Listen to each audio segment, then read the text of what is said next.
We went straight from her in Kansas City for about a week. So I went back for a week. And then we went to North Carolina, where her parents were staying at their family cabin in the mountain all summer. And so for the whole month of July, I was off military duty.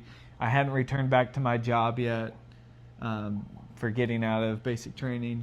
And then I spent the whole summer, July, month in North Carolina with her and her family. And that was like fun. That was the big test of, is this going to be a thing or are we not going to make it? Yeah, because we actually got to go on dates. We would go hiking to all these different waterfalls almost every single day. But I had some red flags back then. Yeah, and I'm sure I did too, but there was so much good at the same time. Yeah. Like we were just best friends. Yeah, we were. That were attracted to each other. That's a plus. Yeah. So then at the end of the summer, he went back to Kansas City. And you were supposed to stay there for like 2 months or something. Well, originally, I was moving back home. And then we're like,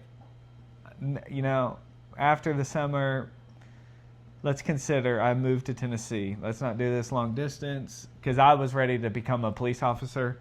And so it's either become a police officer in Kansas City and have to sign a 3-year contract, or go start in Tennessee and just start fresh. It was decision time. And so it pretty easily, which I see how big of a decision it is now, but back then I don't think I even realized the weight of it. It was just kind of simple, and I was like, I'm going to move to Tennessee. So in 2 months, I'm going to move to Tennessee. Well, I go back home, and I can't sleep at night. I'm just like, I just miss her. Aww. And so within 2 weeks, I pack up everything and I moved to Tennessee. Packed up everything that he had into this little black Cadillac and drove it back to Tennessee. And I was so excited that he decided to come early. That was pretty awesome. Yeah. So we got to actually date in Tennessee on the UT campus. And what was your first job when you moved to Tennessee? I'm trying to think. Uber was my first job. I Ubered, and then, I was in security. So I... Wait, back to the Uber. He had these really cool blue lights in his black Cadillac, and I was totally fine with him Ubering until he comes and tells me one day that some girl got in his car and was like, oh, I love these blue lights that you have in your car, and that made me jealous. It was a common thing. They would invite me to their parties. I'm like, no, I like the blue lights in your car. Yeah, easily jealous. Not that easily. Okay, so then you moved to security. Okay, so then, I'm trying to get a police job, but that's not easy to do super quickly. Was I 20? Yeah, I was fresh 21. Mm-hmm. And so that's what age you really need to be a police officer out of the military. I transferred to Tennessee in the National Guard. And so as all that's going, I go and get a job in security, and they're like, the only role we have open right now is the mall. And so I'm thinking, I don't have a problem with that. And so I go and I do it, and next thing you know, I'm Paul Blart. And, dude, I rode the Segways, right? Is that what they're called, Segways? And it wasn't a terrible job. No, it was cute. Yeah. But, yeah, so I was a mall cop, and then months later I got on with the police department, go off to the police academy, which I'll pause there for... When I became a cop, they definitely made fun of me for being a mall cop there for a period. But, hey, you got to do what you got to do. My first job was at a laundromat, as many of you know. $6 an hour. This was an upgrade, $9 an hour. But he was always really good with his money. Even when he only made a little bit, you were a great saver. Yeah. And I worked a lot. Yeah, I still enjoy working. I don't just like sitting around playing video games or anything like that. Now life in Tennessee. Mm-hmm. UT. We go through that for a while. Nothing too much to share there. Just normal dating, time, stuff like that. I got involved in a ministry called the BCM, Baptist Collegiate Ministries, and that was where I really found my groove on campus. And so that's kind of like where I made my friends, met a mentor, things like that. He went to the police academy. Yeah, I'll say I really struggled to fit in at UT because I wasn't a student. And so there really wasn't anything for me. So now all of a sudden I'm kind of losing community. She's gaining it, which was great. But I do get hired on to be a police officer, which was my lifelong dream. Now I go off to the police academy again, so now I'm leaving her again. Now this was a little better because I got to come home on the weekend. Yeah, that was really sweet. And it was shorter, it was 3 months probably. He hung some lights, just like the ones I have in my house right now, but you can't see it, in my apartment. And we used to dance before he would leave at the end of every weekend to God Gave Me You by Blake Shelton. That was sweet. Yeah. And you know what's funny? We'll pause there because she loves my hair. And the only reason I have long hair now is because when I got out of the military, I'm like, you can't tell me to cut my hair anymore. I'm growing it out. And so I did, and she ends up loving it. But I discovered he has curls, and like I love these waves. So yeah. the whole time she dated me from the beginning with the military, and then again in the police academy, I was bald. I had to be. They make us shave our heads. Yeah. And so she was with me when I was bald Yeah, I was. and butt ugly. Yeah, so I was so proud of you when you graduated. He won driving awards, and did you win another award too? Academic, yeah. Academic, yeah. So super proud. And he loved his first police job that he Yes, had. I did. That he had a really cool group of guys that he got to start with, so I was really happy for him. And then before my junior year of college, this would have been 2016. By this point, I'm like dying for him to propose. I'm like, Before your junior year? Before your senior year? oh yeah, okay, yeah. After my junior year, I'm like dying for him to propose, and I'm like, pull over on the side of the road and just ask me. And he wouldn't do it. And then he had a super sweet proposal planned out, so he did it on the anniversary of the day we met, which was July 3rd. And he took me to go play putt-putt golf again, which was what our first date was. And then we were driving home to my parents' property for the weekend, and a rock hit the windshield of his brand new car that he had just bought. He had just bought a Ford Fusion. It was like the most expensive car he had ever had. And it cracked his windshield, and I feel like wanted to be frustrated, but you did really good at keeping it together and not letting it ruin your night. Then we got back to the property, and he's like, let's go for a four-wheeler ride real quick before seeing your parents. I'm like, okay. So we go for this four-wheeler ride, and then he pulls over at the spot and was like, let's get out and walk. And I don't know how I did not see it coming, but he walks me down this really sweet little path with a pond on the right. And he had hung all these lights during the week, and I had no idea. And then God Gave Me You was playing. And at the end of this little pathway, he got down on one knee and asked me to marry him. And it was so sweet, so romantic. Then all of a sudden her parents jump out of the bushes because they were the paparazzi filming it for us. Yeah. And so it's just funny. She had no idea the whole time. And now we call that Engagement Alley. Her parents have since then built their forever home right there at it. And there's a pond. It's a beautiful area. Yeah. So then we were trying to decide when we should get married. And it was kind of hard because it was like right before my senior year of college. And I didn't really want to get married in the middle of my senior year just because we wouldn't really be able to take a honeymoon, and my friends wouldn't really be able to come if we did it during any of the breaks, because like the BCM did a missions trip during spring break, so it was kind of hard to pick. So we decided on June 2nd, 2018, mainly just because I love even numbers. I thought like June sounds good, Just the a second good-looking sound date. good. Yeah, it's a Yeah. good looking date. So that was our date. And then I just had the hardest time nailing down any details at all. And then he had to go for some military training. He was gone for 2 weeks, and there was a day that we were able to go visit. So I drove up there. We're walking around this mall, visiting, talking, and I was just excited to marry you. Yeah, I remember because we were engaged. Yeah. And I just remember like, I just want to marry this girl. Like, forget all the planning, forget everything. I just want to be married to her. Yeah.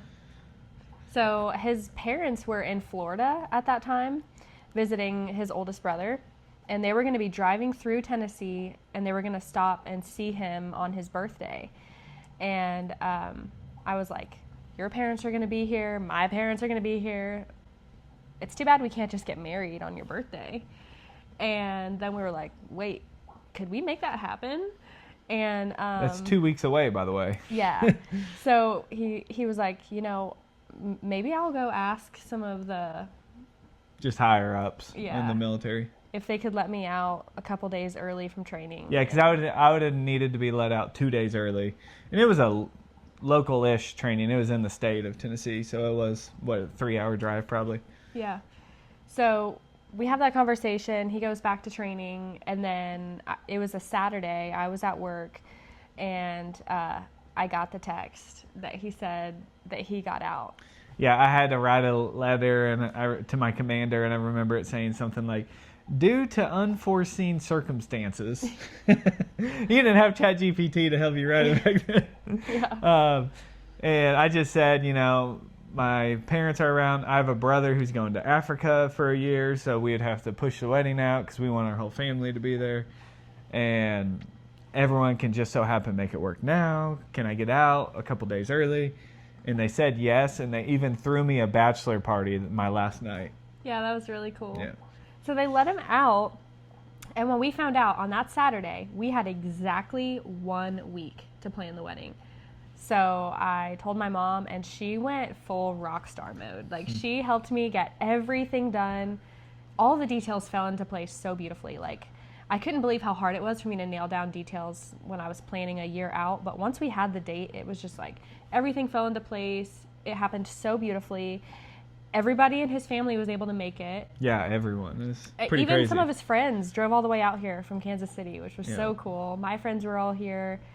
And when you look, like, if you look at the pictures, you would never No. know that we put it together in a week. And I know there's a ton of work behind the scenes. I was still mostly gone at military training during it all. But, her dad, the farmhand, their family, Yeah. just really, because we just got married on the family property. And it turned out to be just a beautiful wedding. Perfect. She already owned a dress, remember? God takes a bad thing, turns it into good. Yep. And so she already had the dress. Her mom comes, picks me up from training, takes me to JCPenney. We grab my suit. We bought his wedding ring and, like, the Bible that we were going to have. Yeah, I mean, the day before, we were, like, scrounging those last-minute details. We ended up getting a great deal on your suit. I feel like it was, $200 maybe. yeah, it was on sale. So Maybe not even. we had this beautiful wedding arbor. I don't even know where that came from. And then, like, a church. It's look around. You see I don't know if you can see wood in the background Yeah. here. The timbers. But it was that. It was left over from building this house. Oh. And so your dad put it together. And Okay. Wedding arbor. Made a beautiful wedding arbor, and we got married on the property that's across the street in front of this beautiful pond. It's where we camp and things like that. And I really want to build a house there one day where we got married. But it was so beautiful. And there was a church nearby here that let us borrow stuff for the reception. And we had, the property had just been baled, so there was these big bales of hay all over there, which was really pretty. And then the guests were sitting on hay. And I got to have my nieces and nephews be like my flower girls and the ring bearer, which was so cool because I grew up in a family with just 2 parents and me. So I didn't have like cousins, aunts, uncles, nieces, nephews, anything like that. So that was pretty cool. We got ready in this house. Like, this is where everything happened to get ready for the wedding. All my bridesmaids spent the night here the night before. And then, so basically the way that our house is laid out is it's a 2-bedroom house or apartment up here, and then underneath is a workshop. And so the first floor, we completely cleaned it out, and our reception was in the workshop underneath, which is just crazy to think it's about. really cool. So we got engaged on this property, we got married on this property, and hopefully one day we'll build where we got married. So that's just really cool Yeah. how that all came into play. So And we got married on my birthday, which is awesome. Life hack, gentlemen, because if you ever forget your anniversary, you just have to say, well, it's my birthday, take it easy on me. And so you can never get in trouble. I actually don't love celebrating my own birthday, and so I love that it's on that day. So July 29th, 2017, we, instead of getting married June 2nd, 2018, because God had other plans for that day. Yep. And so I was the best birthday present he ever got. Yep. Yes. Got to unwrap my gift later. No. So now we're married, and a month into being married, Yeah. probably 1 to 2 months, I would say, we ended up getting pregnant, and we have our first kid, I kid you not, on June 2nd, 2018. The day we originally planned to get married. How crazy Yeah. is that? And here's the craziest part about it. He came a month early. He was due like at the beginning of July or the very end of June. And by the way, it's really crazy being pregnant on a college campus. Yeah. I like was walking across the graduation stage with a giant pregnant belly, but Everyone's probably like, oh, yeah, that's what happens at college. It's like, no, that's what happens in marriage. yeah.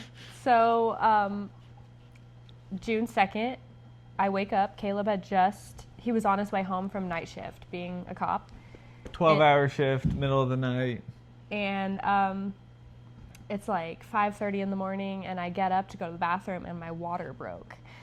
And first of all, this day, June 2nd, I was supposed to take my childbirth preparation class. And because Caleb had worked all night, my mom was actually going to drive up to go to the class with me and help me, learn everything and get ready for childbirth and all that. But I called Caleb, and I was like, Caleb, my water just broke. And he's like, are you sure you didn't just pee on yourself or something? I don't feel ready for this. And I'm like, yeah, I'm sure. So my mom's like already planning on coming up anyway. And so we skip our birthing class to give birth. Yeah. And it goes all day in labor. And then the birth happened at night. I did not even eat anything before I went. Like, he came home, we went to the hospital, and then they didn't let me eat. So I was so starving and sick because my water broke at like 5:30 in the morning, and Rhett did not come out until 7:44 p.m. And so Caleb had gone like 36 hours at this point without sleep. Yeah, I mean, I don't know. I was tired. And then the baby's out, and then I'm finally going to go to sleep hours later. And then the baby's crying. I'm like, Yeah. oh, I am not ready to be a dad. I thought I had 3 more weeks. I know, like, I don't know if I mean, obviously I was super excited about the birth, but I'm like, I just need some sleep.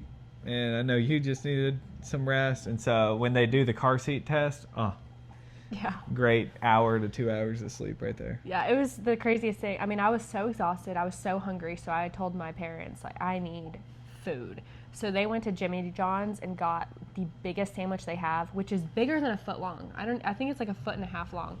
And they bring it to me. And I could only take a few bites because I was like so sick and so hungry that I couldn't even eat at that point. But anyway, once everything was calmed down, the lights are off, we finally lay down and close our eyes, and then the baby starts crying. But it was just so cool. Like, I just cannot believe he came on June 2nd. 4 weeks early. I was 36 weeks pregnant. And, I mean, that was just such a God thing. So meant to be. And he's been a fantastic kid. Yeah. So then, let's see. Continuing on. That was over 7 years ago. Yep. And then Caleb is going to get deployed for an entire year to Guantanamo Bay. And I was so dreading that. I mean, it made me sick to think about him being gone for an entire year. If you want to give some details about that. Well, it was interesting because, I didn't want to go. I didn't want to leave my family. So, we were kind of praying like, God, please don't make us go on this deployment. I don't want to leave my family. We had recently had a miscarriage at that point too, right? Yeah. And so I really didn't want to go. I even met with one of the commanders, and he's like, "Yeah, you got to go. Like, this is what signing up in the military is." And so when we really realized, like, hey, we don't have a choice. I'm going on this thing. That was a big moment for me. I had to completely surrender that to God, and I remember that moment. We had been doing a series in church about Jonah, and Jonah running away from what God asked him to do, and that was a big moment. I remember my prayer journal at that time, journaling about it, and I was finally just like, okay, God, if this is what you want to do, I totally surrender it to you, and I will find a way to make some good out of this year with Caleb being gone, and I know that you're gonna work in him too. Yeah, so the cool thing is this is one of our big first, I don't want to say first moments in marriage of crazy faith, but we had our prayer of, God, please don't make us do this, and then we switched the prayer to, God, if this is what you have for us, this is what we'll do. We will do what you have for us. Mm-hmm. And so we went into it with that prayer. And the crazy thing is, I got my top secret security clearance. I went on months and months of training away from the family to go here, and probably a week or two before we're supposed to leave, we go and do the medical, and turns out I didn't pass the medical. So I got medically denied to go, and it was crazy, a week before we left, and now they're saying you can't go. I'm like, wow. And so that was just so crazy, because I remember 2 weeks before you were supposed to leave, we were in his truck, and I just look over at him, and I was so sick to my stomach. I'm like, I just cannot believe he's about to be gone. Yeah. And it was a big deal because we were also launching our business at that point. We were doing our first house flip. And so we just had so much going on in life, as a police officer, the house flip, young parents, just went through a miscarriage. And so just a lot going on in our life. And then we find out I don't have to go. And that day the unit left to go, we find out Brittany's pregnant again. With Ryder. And so I would have missed, the day we find out she was pregnant, all the way through the birth in the first 3 months plus. And I would not have been able to come home and even visit because that's when COVID struck. Yeah. So everybody that was deployed during that time, they never got to come home. Yeah. That would have been so heartbreaking. So again, it's just amazing letting God do his work and pulling me from that deployment. And I was pretty devastated in going. I did not want to leave her. Mm-hmm. I didn't want to leave my only son and just the life we built here. But I understood it was part of it, and so we were prepared to go. And God had other plans, pulled the plug, took us through a great journey of faith there, and gave us Ryder, another awesome boy. Yeah, and they're best friends, and I love it. So Caleb's grandpa's name is Wayne. His dad's middle name is Wayne, although that's not his actual father. But yeah. So Caleb's middle name is Wayne, and then now we have Rhett Wayne Taylor and Ryder Wayne Taylor. Yep. But yeah, thinking back to those years of early marriage after college, those were some sweet times. Caleb was military and police. I was a personal trainer, and then we had Rhett, and he was just the cutest little toddler. So Caleb would work all night. He would come home in the morning, sleep from the morning until 2 or 3 o'clock. He would wake up. We'd spend an hour together, and then I would go personal train until he had to leave again for his night shift. But it worked out really great. Rhett got lots of quality time with both parents. And then we ended up getting our first house flip right before COVID. We got a fantastic deal on it. I still can't believe it. We paid $30,000 for our first flip, and it happened to be 13 minutes down the road from where we live. We were doing all the labor ourselves pretty much at that time, except for a few things like the roof and the floor system and stuff. But that was really, really cool. I just love thinking back to that first flip. Yeah, and those were crazy times. Again, new parents, you're working a job. I'm working police, night shift, and then military, and then going to this house. Yeah, once we started the Doing the house labor. flip, you did not get very much sleep. Yeah. He would be a cop, sleep for a few hours, go work at the house with me, go back to work. I mean, you really, Yeah. And my health went. yeah. Which is probably why you didn't pass your medical. Yeah, it's exactly why. Yeah. So yeah, we finished that first house flip and we partnered with her parents on it, and we all do it together. And the crazy thing, not give you all the details and stuff, but in the end, we get our 50-50 split, and it was as much money as I made a year as a police officer. Yeah.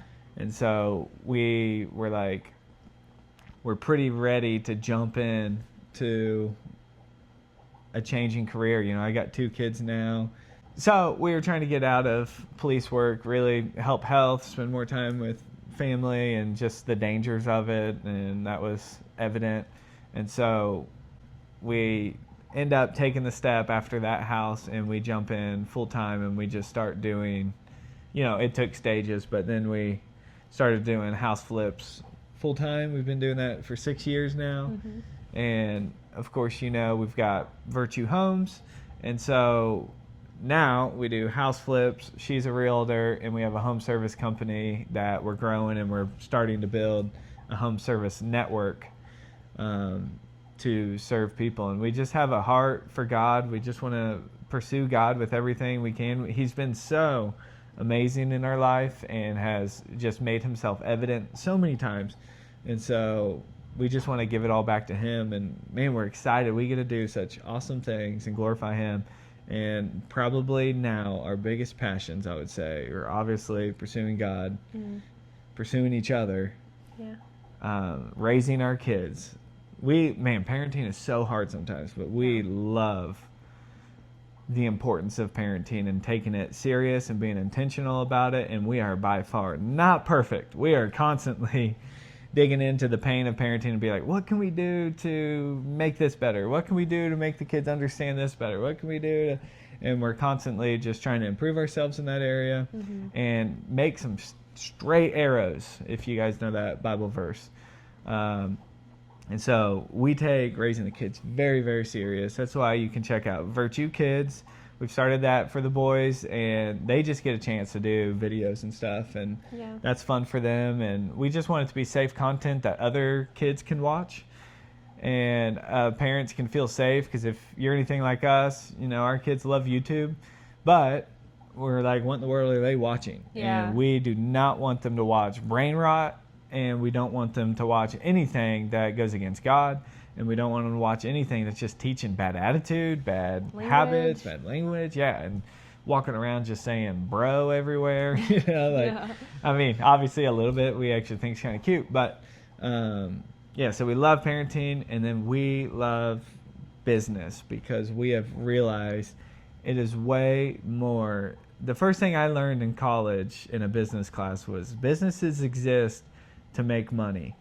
And we're just under the impression that businesses exist to interact with people.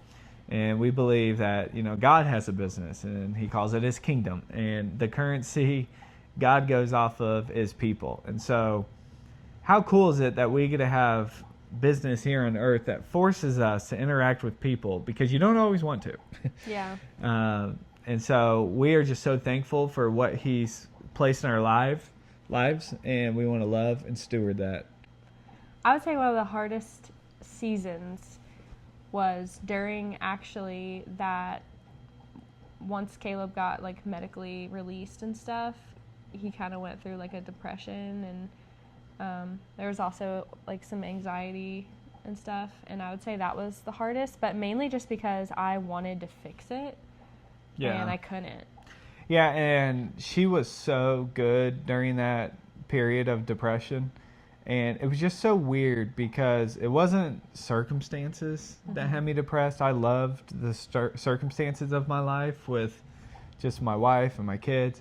But it was the medical, I didn't take my health serious whatsoever. Like I said, it just went way down. I didn't sleep. I worked night shift. I got free fast food on as a cop, and then I drank soda all the time, and just I would work. I'd wake up. I'd work. I would wake up, take care of a kid. She would go do her job, and it just compiled and compiled and compiled, and my health went way down, and it forced a depression on me.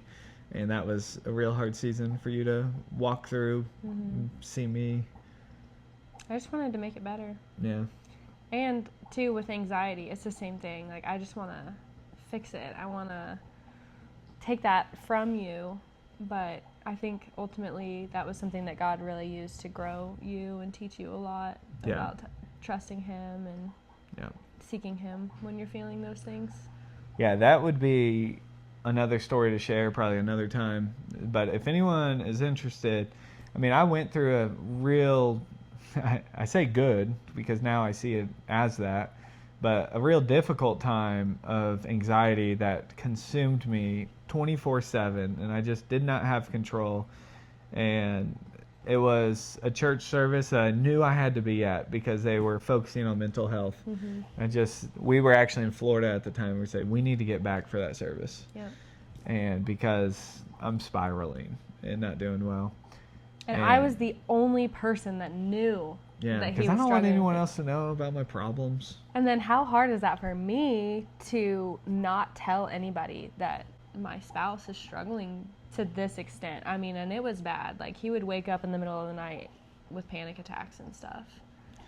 Yeah, it definitely consumed me. And I remember one of the things he said, there were so many, but one thing the pastor said in that day is, like, the enemy is robbing your blessings.